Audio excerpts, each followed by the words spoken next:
Well, music for us was just second nature. We started learning early in our life, and our parents always encouraged us to take part and do things, and our music teacher always encouraged us to play and to help out. So I used to play for school choirs at school and school singing classes, and later on both my older sister and I were doing music, playing at school.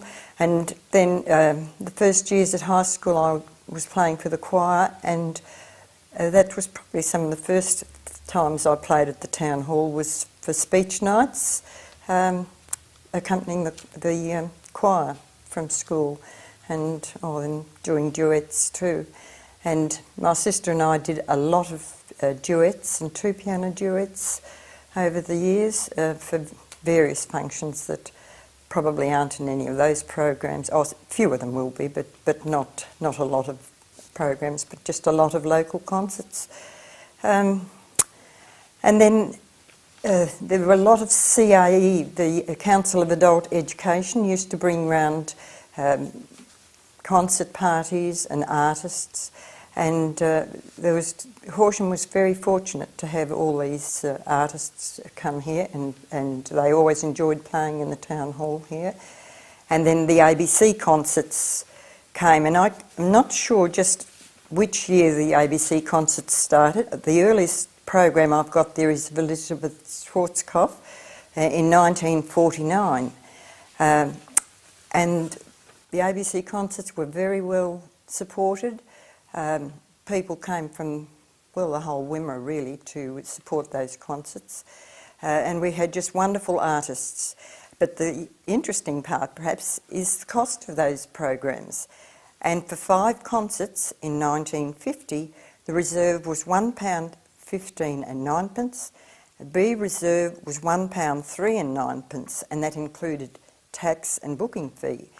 And a concession rate for school children was 17 and 9p for 5 concerts. In 1953, it had gone up to £2 and 5 shillings and 2p, and that was for 5 concerts.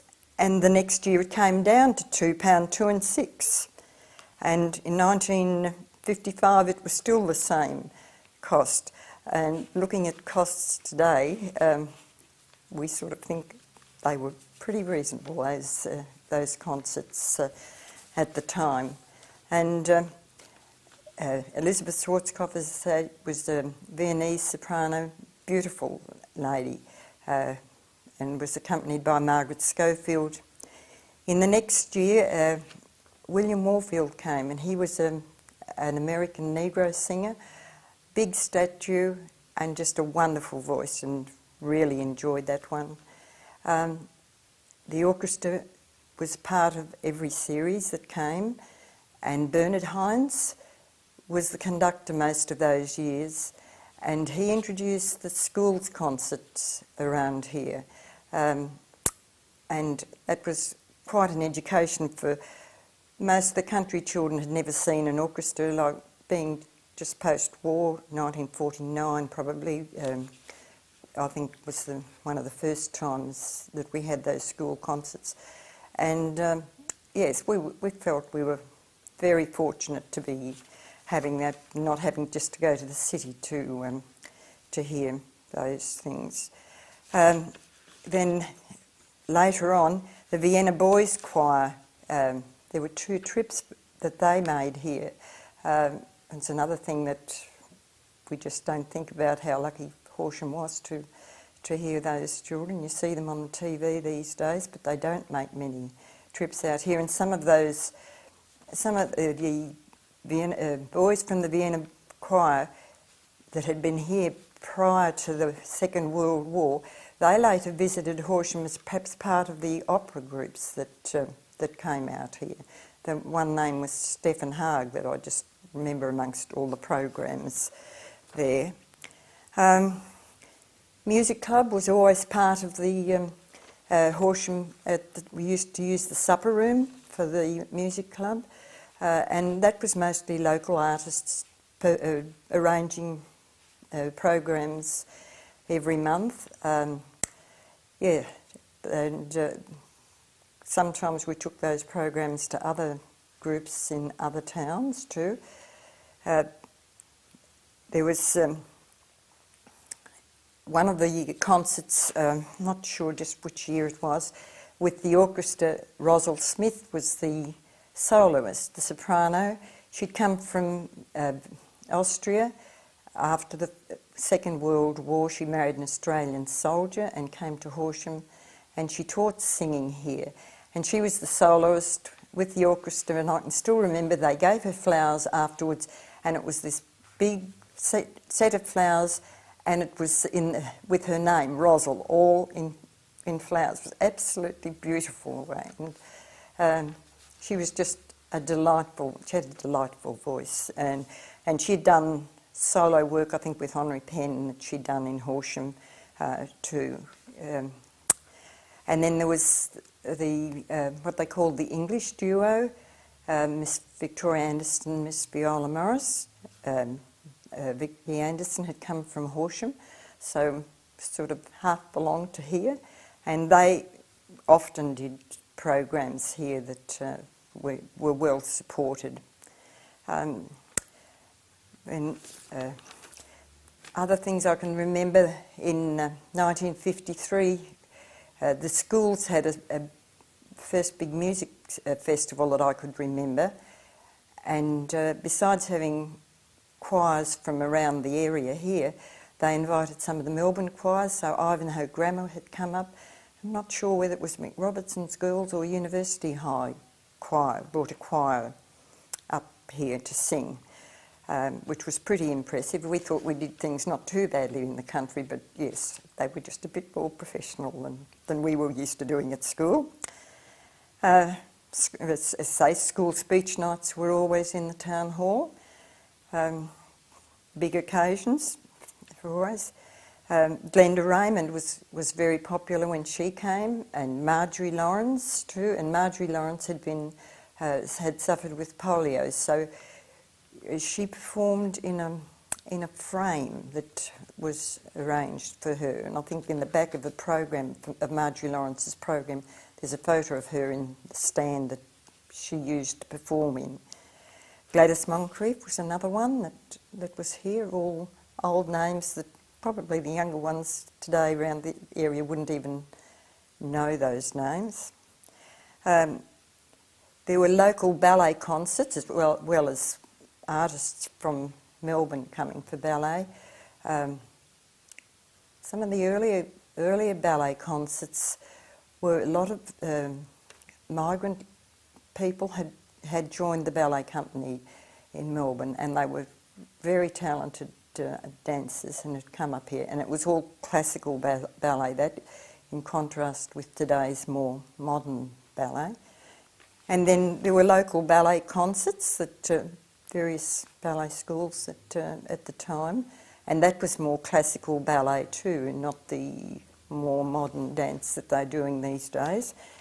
And my sister used to play for ballet classes those days, so she played for ballet concerts, and I think we did duets for the concert and whatnot. And then we had CWA choirs, and we had choir festivals here with choirs from various areas competing against each other, and I'd played for CWA choir for quite a number of years, about 13 years I think before I got married. I had played for that. And Mrs Brand, or previous she was Evelyn Earls, was a great conductor, and she was very good. And the choir would go and sing at lots of fundraising things and concerts. And including the Salvation Army used to have big rallies. Salvation Army Home League would fill the town hall with ladies from all over the Wimmera for their rally day, and it was a great day. And as the choir would usually come down and sing for them for an item for the Home League for that. What else? And then I think Rona told you yesterday about the performances of Bethlehem that Miss Victoria Anderson had organised. And then I played for the Messiah for several years, and then the later year we did the Elijah, and I played the piano for that too. And I look at it now and think, however I did that, but I did at the time. It was a lot of practice, but it was very rewarding and enjoyable. And Evelyn Brand conducted the choirs for those performances for Messiah and Elijah. Yes, I know we used to take time during the day sometimes to practice too, because yes, it took a lot of time. After I got married, I lived over 30 miles out, so it wasn't very convenient to come in to practice regularly with people, because as an accompanist you're doing a lot of extra practice, not only to get your own music right, but to go and get it right with whoever you're playing with too. But before I was married, I only lived 6 miles out, so it wasn't very far, only a hop, step and a jump into town. So between my sister and I, we did a lot of playing around town, did a lot of duet work and two-piano duet work and accompanying work. And would you be paid? No, you never got paid. Oh, the one thing you got paid for was if you turned pages for an accompanist at the ABC concert. And Gwenda did quite a bit of that. I did a bit. And you did get a few shillings for doing that. But no, you didn't get paid. You didn't look to be paid, I don't think. I think when I got paid for playing for a wedding, that was quite a surprise. I mean, normally now people just expect that you pay a pianist and that, but no, those days you didn't. Some days I can remember playing for several wedding evenings or wedding receptions just to do background music. Here in the supper, they'd use the supper room for wedding receptions. So I did that. Did you play the grand piano? Oh yes, we used to play the grand piano. Played duets on that. Played solos on it. Used to play two pianos, but there was only one grand piano and one upright piano when we had two pianos. Has anybody mentioned the name of Norman Schultz as well? He used to play with Mrs. Sawyer. Rona didn't mention that. I mean, he's not here, not in Horsham anymore. He's, I think, over in Adelaide. But he was a very good pianist around the place too. And before TV, I think, there were so many talented artists that gave their time for all sorts of things.